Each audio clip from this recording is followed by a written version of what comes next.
Selamat pagi Bapak Ibu Saudaraku yang terkasih dalam Tuhan. Pagi hari ini kembali kita akan berjumpa di dalam Morning Bread. Nah, kita akan teruskan pembahasan kita dari apa yang sudah kita bahas bersama-sama minggu lalu, yaitu dari Amsal pasal 8 ayat 14 sampai 16. Kalau minggu lalu kita berfokus pada ayat yang ke-14, maka kita akan meneruskan hari ini ayat 15 dan 16 yang berbunyi seperti ini.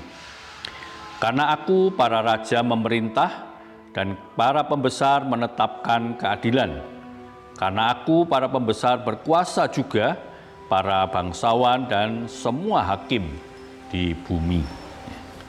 Nah, karena apa? Karena siapa? Karena aku. Aku siapa? Aku adalah pengertian, seperti yang dikatakan di dalam ayat yang ke-14. Akulah pengertian, akulah hikmat itu. Nah, karena hikmat inilah para raja bisa memerintah. Bukan saja memerintah sembarang memerintah, tapi memerintah dengan adil. Para pembesar ini juga termasuk para pejabat, orang-orang yang memiliki kedudukan yang tinggi, ya, bisa memberikan keadilan. Itu diungkapkan juga dalam ayat ke-16, ya, semua hakim bisa memberikan keadilan yang benar, ya. Seringkali hakim bisa menyelewengkan hukum, tetapi hakim yang dipenuhi hikmat Tuhan. Katakan di dalam ayat 14 apa? Dia memiliki pertimbangan yang matang, pertimbangan yang benar, pertimbangan yang adil. Nah, itulah yang menjatuhkan hukuman dengan benar, mengadili dengan jujur, ya, tidak masuk di dalam penyuapan dan sebagainya, ya. Nah, para pembesar pun bisa berkuasa, artinya bukan semena-mena, tapi orang-orang yang memimpin, ya, pembesar, raja yang dikatakan di sini ini adalah pemimpin-pemimpin yang apa? Yang bisa memimpin dengan baik, memimpin di dalam kebenaran Tuhan, ya. Nah, para pembesar, para bangsawan, pemimpin, raja-raja ini bisa memimpin dengan baik apa? Karena dia membutuhkan baik itu hikmat, pengertian, dan juga pertimbangan-pertimbangan yang matang, nasihat-nasihat yang benar, ya.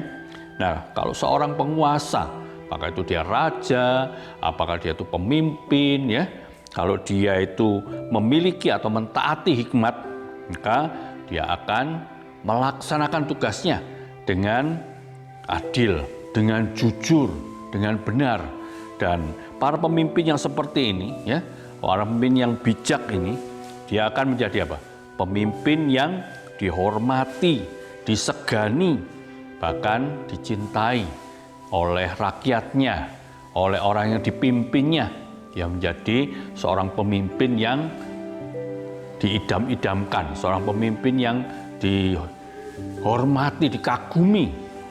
Nah, kita bisa melihat contohnya, kita bersyukur untuk bangsa negara kita Indonesia, di mana Tuhan telah mengaruniakan seorang presiden, seorang pemimpin yang sungguh-sungguh mau melakukan tugasnya dengan benar, bahkan memikirkan semua hal yang untuk kebaikan bangsa dan rakyat Indonesia, meskipun ada banyak begitu tantangan.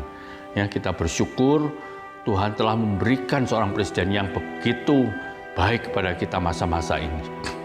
Mari kita mendoakan negara ini, mendoakan pemerintahan kita, ya. Seperti dikatakan di dalam Roma pasal 13, ya, bahwa pemerintahan itu berasal dari Allah. Para pembesar itu, meskipun mungkin mereka ada yang tidak jujur, ada yang bisa melakukan hal-hal yang tidak benar, tetapi Tuhan izinkan terjadi. Dan orang yang melakukan hal yang tidak benar akan apa?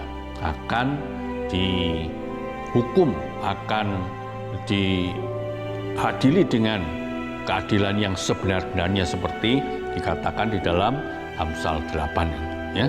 Kita doakan pemerintah, pejabat kita supaya mereka boleh melakukan tugasnya dengan jujur, dengan adil, dengan benar, dan sehingga hanya nama Tuhan dipermuliakan dan seluruh bangsa dan rakyat kita bisa senantiasa hidup di dalam sejahtera, dalam damai, bahkan dalam pemeliharaannya yang indah. Terpujilah nama Tuhan. Amin. Morning bright, let your light be bright in Christ.